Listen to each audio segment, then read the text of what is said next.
So the question is, a block of mass 5 kg is placed at rest on a table of rough surface.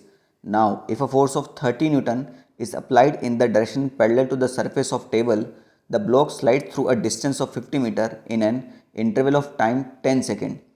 Coefficient of kinetic friction is given. जी की value आपको 10 दे रखी है, simple सी बात है। तो बेटा सबसे पहले तो हम इसका फ्री बॉडी डायग्राम बना देते हैं, है ना। एनएलएम में सबसे इंपॉर्टेंट वही होता है।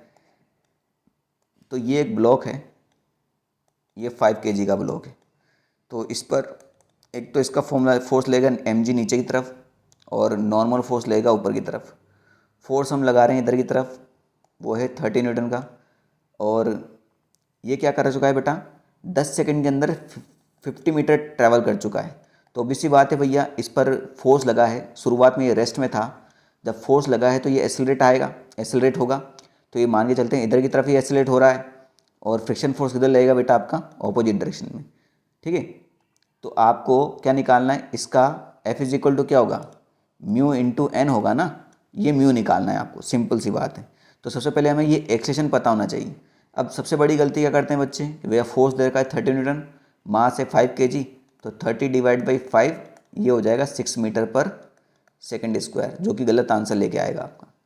बेटा ये कब लगता है, जब फ्रिक्शन ना हो, है ना, फ्रिक्शन ना हो। जब फ्रिक्शन सीन में आ चुका है तो ये वाला चीज़ नहीं लगेगा।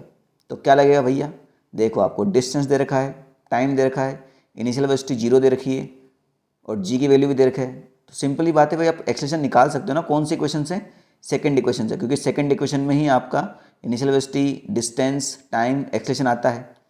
तो S is equal to u t plus half a t square. Distance कितना है 50, u तो 0 है तो ये पूरा टर्म 0 हो गया। हाफ एक्सेलेरेशन हमें निकालना है, टाइम दिया है 10, तो 10 का स्क्वायर हो जाएगा 100। 2 से 100 जाएगा बेटा 50 बार, तो ये 50 से 50 पूरा ख़त्म हो गया। एक्सेलेरेशन कितना आ गया आपका 1। ठीक है, तो इसको हम याद रखेंगे कि जो एक्सेलेरेशन आया है इस केस में वो कितना आया है आपका 1 आया है। ठीक, अब जिधर एक्सेलेरेशन होता है उधर का फोर्स बड़ा माना जाता है, उसके ऑपोजिट डायरेक्शन का फोर्स छोटा माना जाता है। तो इक्वेशन क्या बनती है बेटा हमारी, bigger force minus smaller force is equal to mass into acceleration, यानी 30 minus F is equal to 5 into A. तो 30 माइनस फ्रिक्शन फोर्स का फॉर्मूला लगा म्यू इंटू एन।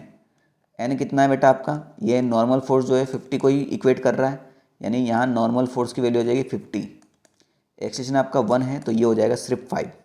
इसको इधर लेके आओ तो ये हो जाएगा 50 म्यू, ये 5 इधर गया, 30 माइनस 5 कितना हो जाएगा 25। तो इसको भैया 5 से उड़ा दो, ये तो 25 से उड़ा दो, 25 से जाएगा 1 टाइम्स और ये जाएगा 25 से 2 टाइम्स। तो म्यू की वैल्यू कितनी हो जाएगी आपकी 1 डिवाइड बाई 2। तो 1 डिवाइड बाई 2 का मतलब 0.5। 0.5 कहाँ है, ऑप्शन नंबर सी में। ठीक है।